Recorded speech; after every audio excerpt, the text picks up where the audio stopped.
हरियाणा विधानसभा चुनाव के लिए भारत निर्वाचन आयोग ने सुरक्षा के कड़े इंतजाम किए हैं। हरियाणा चुनाव विभाग के नोडल अधिकारी मनीष कुमार लोहान ने बताया कि 225 कंपनियों की मांग की गई थी, जिसमें से 70 कंपनियां हरियाणा में पहुंच चुकी हैं और शेष 155 कंपनियां जम्मू और कश्मीर के पहले और दूसरे चरण के चुनाव के बाद 24 सितंबर तक राज्य में पहुंच जाएंगी। उन्होंने बताया कि मतदान केंद्रों के आसपास आंतरिक सुरक्षा बनाए रखने के लिए हरियाणा पुलिस, आईआरबी और होमगार्ड के जवानों की तैनाती रहेगी। इस बारे में हरियाणा चुनाव विभाग के नोडल अधिकारी मनीष कुमार लोहान से खास बातचीत एसोसिएट एडिटर अनिल कुमार ने की।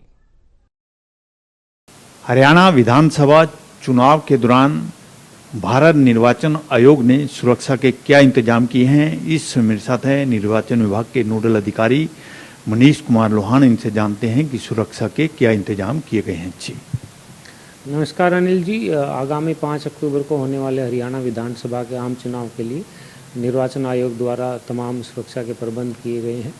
इसके लिए जो हमारी हरियाणा पुलिस है उसके जवान तैनात रहेंगे। इसके अलावा हमने चुनाव आयोग से 225 कंपनियों की मांग की थी, जिसमें से 70 कंपनियां हमारे पास आ गई हैं, जो फिलहाल फ्लैग मार्च और एरिया डोमिनेशन द्वारा सारे इलाके पर निगरानी रख रही हैं और एक सुरक्षा का और एक सेफ एनवायरनमेंट मतदाताओं के बीच वो क्रिएट कर रहे हैं, जिससे कि कॉन्फिडेंस मतदाताओं का बढ़े और वो बिल्कुल भयमुक्त माहौल में मतदान कर सकें।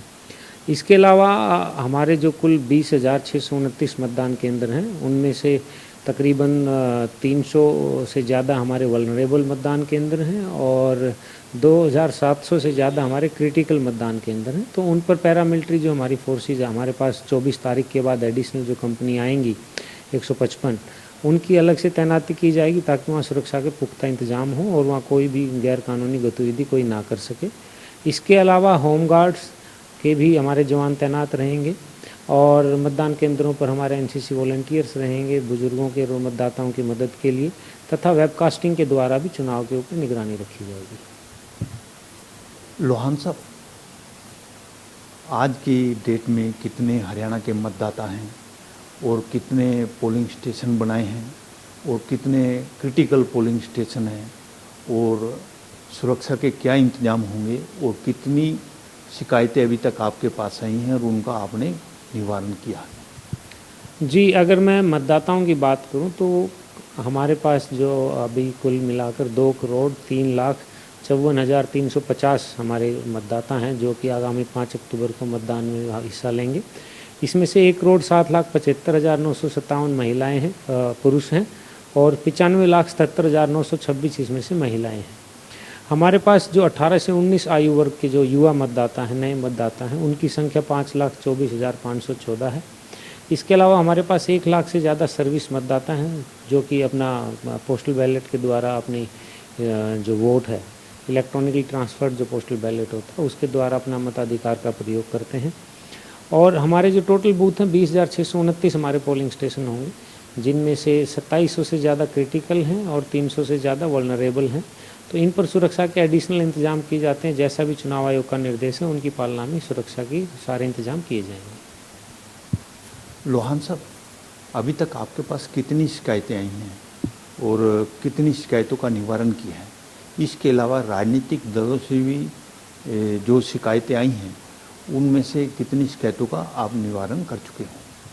जी, एक सी विजिल ऐप है, जिस पे मॉडल कोड ऑफ कंडक्ट की उल्लंघना की हमारे पास शिकायतें कोई भी व्यक्ति कर सकता है, चाहे वो मतदाता है, चाहे वो राजनीतिक पार्टी है। और हमारे पास इस पर तकरीबन 8200 के करीब शिकायतें अब तक कुल प्राप्त हुई थी। शिकायतों का निपटान हमें 100 मिनट में करना होता है और अभी हम 8100 से ज़्यादा शिकायतों का निपटान कर चुके हैं। तकरीबन 40 से 50 शिकायतें पेंडिंग हैं। और यदि मैं 100 मिनट की बात करूं तो हमारा 80% से ज़्यादा जो शिकायतों का निपटान है वो उस टाइम लिमिट में किया गया है। इसके अलावा पार्टियों से और बाकी कुछ जो सामाजिक एक्टिविस्ट होते हैं, उनकी तरफ से भी हमारे पास शिकायतें आती रही हैं समय समय पर, और जैसा चुनाव आयोग के निर्देश हैं उसके अनुसार उन पर कार्रवाई की जाती है। लोहान साहब, जननायक जनता पार्टी ने कैथल के उपायुक्त की शिकायत की है। इसके साथ साथ कांग्रेस ने भी कैथल के उपायुक्त के तबादले की मांग की है और भारत निर्वाचन आयोग को शिकायत की गई है। उस पर अभी तक क्या कार्रवाई की गई है?